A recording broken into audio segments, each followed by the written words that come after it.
Subscribe कीजिए technical ज्ञान channel को और बेल आइकन दबाइए हमारे लेटेस्ट वीडियो को देखने के लिए। नमस्कार दोस्तों, मेरा नाम है आकाश और हमारा आज का टॉपिक है how to create partition hard disk, SSD और पेन ड्राइव। इसका मतलब है कि हम हार्ड डिस्क, एसएसडी या पेन ड्राइव पे पार्टीशन क्रिएट कैसे कर सकते हैं। तो हमारा पहला टॉपिक है हाउ टू क्रिएट पार्टीशन। हम पार्टीशन कैसे क्रिएट कर सकते हैं। हमारा दूसरा टॉपिक है हाउ टू एक्सटेंड पार्टीशन। हम अलग अलग भागों के पार्टीशन को मिला कैसे सकते हैं। तीसरा हमारा टॉपिक है हाउ टू श्रिंक पार्टीशन। इसका मतलब है कि हम एक पार्टीशन को अलग अलग भागों में कैसे बांट सकते हैं। तो चलिए मैं आपको बताता हूँ कि हम पार्टीशन क्रिएट कैसे कर सकते हैं। तो दोस्तों, पार्टीशन क्रिएट करने के लिए हमें दिस पीसी पर राइट क्लिक करना होगा। राइट क्लिक करने के बाद हमें मैनेज वाले ऑप्शन पर जाना होगा। मैनेज का ऑप्शन खुलने के बाद डिस्क मैनेजमेंट के ऑप्शन पर हमें क्लिक करना है। डिस्क मैनेजमेंट के ऑप्शन पर क्लिक करने के बाद यहाँ पे आपको ड्राइव शो करने लग जाएंगे। मेरे लैपटॉप में 3 ड्राइव लगे हुए हैं। एक 120 GB की SSD लगी हुई है, दूसरी 1 TB की हार्ड डिस्क लगी हुई है और तीसरी 64 GB की पेन ड्राइव लगी हुई है। तो मैं आपको इस पेन ड्राइव की पार्टीशन करके दिखाऊंगा। पहली बार अगर हम किसी भी लैपटॉप या कंप्यूटर पर हार्ड डिस्क या SSD लगाते हैं तो वह हमें अनएलोकेटेड शो होता है। तो अनएलोकेटेड शो होता है, इसका मतलब अभी यह कोई भी पार्टीशन नहीं बना हुआ है। तो दोस्तों, हमें पार्टीशन बनाने के लिए हमें इस अनएलोकेटेड पार्टीशन पर राइट क्लिक करना होगा। फिर उसके बाद न्यू सिंपल वॉल्यूम पर हमें जाना होगा।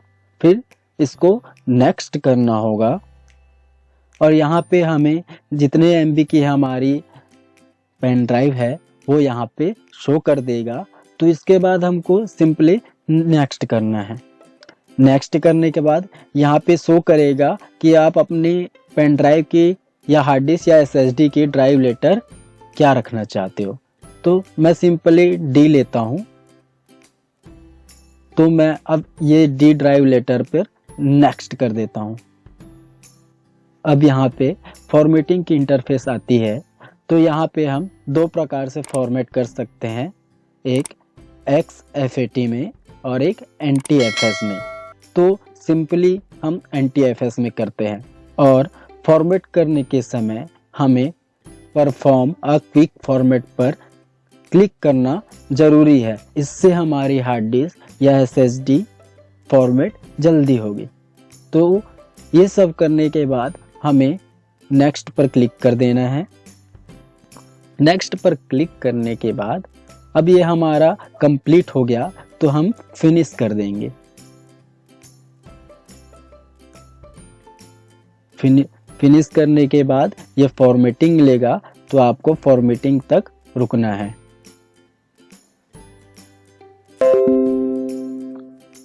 तो दोस्तों, हमारी पेन ड्राइव अभी फॉर्मेट हो गई है।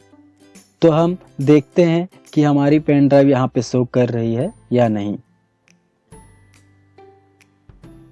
तो यहाँ पे देख सकते हैं हमारी पेन ड्राइव यहाँ पे शो कर रहा है।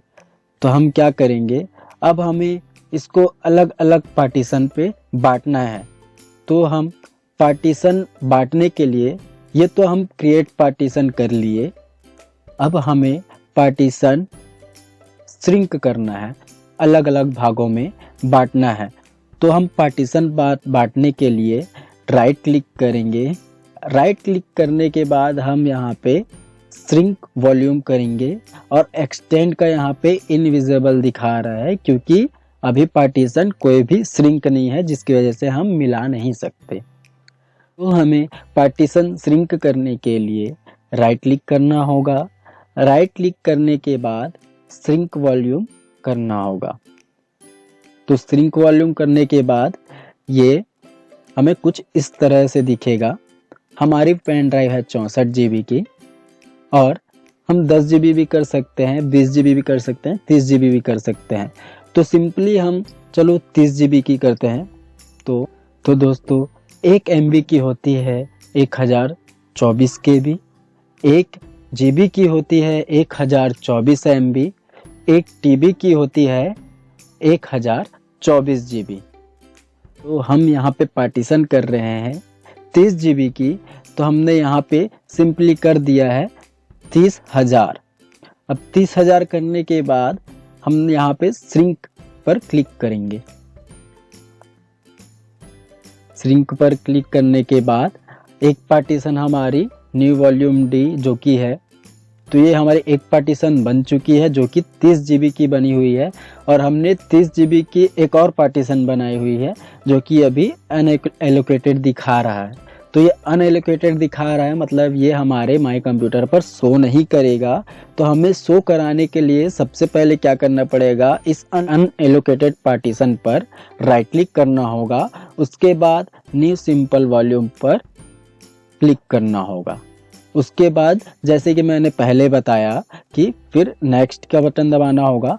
फिर उसके बाद हमें 30 GB का पार्टीशन करना है, तो हम फिर रहने देंगे क्योंकि ये 30 GB ही है, तो हम फिर नेक्स्ट कर देंगे। नेक्स्ट करने के बाद यहाँ पे फिर ये ड्राइव लेटर बताएगा, तो हम ये ड्राइव लेटर को फिर नेक्स्ट कर देंगे। नेक्स्ट करने के बाद अब यहाँ पे ये ऑप्शन बता रहा है कि E is map to a network share और a local path in order C volume after operational you must remove current mapping.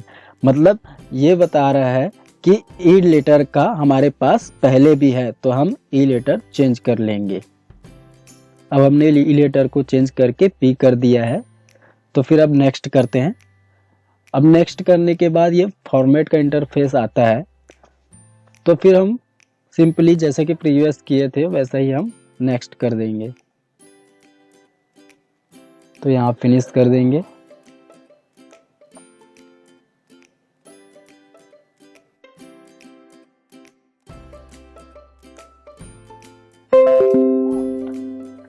तो दोस्तों हमारा ये 30 GB का पार्टीशन एक क्रिएट हो गया है। अब हम माई कंप्यूटर पर जाके देखते हैं कि क्या हमारा 2 30 GB की पार्टीशन क्रिएट हुई है या नहीं। तो माई कंप्यूटर पर आते हैं और यहाँ पे आप देख सकते हैं कि ये डी और पी जो कि हमने ड्राइव लेटर चुना हुआ था वो दो यहाँ पे शो कर रहे हैं, मतलब हमारा पार्टीशन श्रिंक हो चुका है। तो चलिए अब हम पार्टीशन एक्सटेंड कैसे करेंगे इसके बारे में जानते हैं। तो एक्सटेंड करने के लिए सबसे पहले तो जिस पार्टीशन को हमें एक्सटेंड करना है, मतलब जो बटा हुआ पार्टीशन है उसे हमें जोड़ना है। तो जोड़ने के लिए सबसे पहले हमें जो पार्टीशन है उसे डिलीट करना पड़ेगा। तो डिलीट करेंगे। अब पार्टीशन डिलीट करने के बाद ये हमें अनएलोकेटेड शो करेगा। और ये पॉइंट नोट कर लेना कि अगर ये पार्टीशन अनलोकेटेड ही रहेगा तभी हम पार्टीशन को एक्सटेंड कर सकते हैं, वरना नहीं कर सकते। तो पार्टीशन एक्सटेंड करने के लिए हम जो पहले ड्राइव बनाए थे जो कि डी ड्राइव था, तो उस ड्राइव पर हम राइट क्लिक करेंगे और राइट क्लिक करने के बाद यहाँ पे एक्सटेंड वॉल्यूम का ऑप्शन विजिबल दिख रहा है। तो यहाँ पे हम क्या करेंगे, एक्सटेंड वॉल्यूम के ऑप्शन पर क्लिक करेंगे। एक्सटेंड वॉल्यूम के ऑप्शन पर क्लिक करने के बाद हमें कुछ इस प्रकार से स्क्रीन पर दिखाई देगा, तो हमें नेक्स्ट कर देना है। नेक्स्ट करने के बाद हम कितना एक्सटेंड करने वाले हैं वो ये पूछ रहा है, तो हमें 30 GB ही करना है, तो हम क्या करेंगे, नेक्स्ट कर देंगे। अब यहाँ पे लास्ट फिनिश का ऑप्शन आ गया, तो हम फिनिश कर देंगे। तो जो अलग भागों में था वो एक साथ मिल चुका है, मतलब ये 64 GB का फिर से बन चुका है। देखते हैं ये 64 GB का बना है या नहीं। तो माई कंप्यूटर पे जाते हैं। यहाँ पे जाने के बाद आप देख सकते हैं कि एक पी ड्राइव का था, एक डी ड्राइव का था। तो हमने पी ड्राइव को डिलीट करके उसे एक्सटेंड कर दिया। तो एक्सटेंड करने के बाद फिर से डी ड्राइव हमारा 64 GB का बन गया। ओके दोस्तों, यहीं पे हमारा टॉपिक ख़त्म होता है। तो अगर आपने हमारे चैनल पे लाइक, शेयर और सब्सक्राइब नहीं किया हुआ है तो प्लीज़ लाइक, शेयर और सब्सक्राइब ज़रूर कीजिए और बेल आइकन भी दबाइए।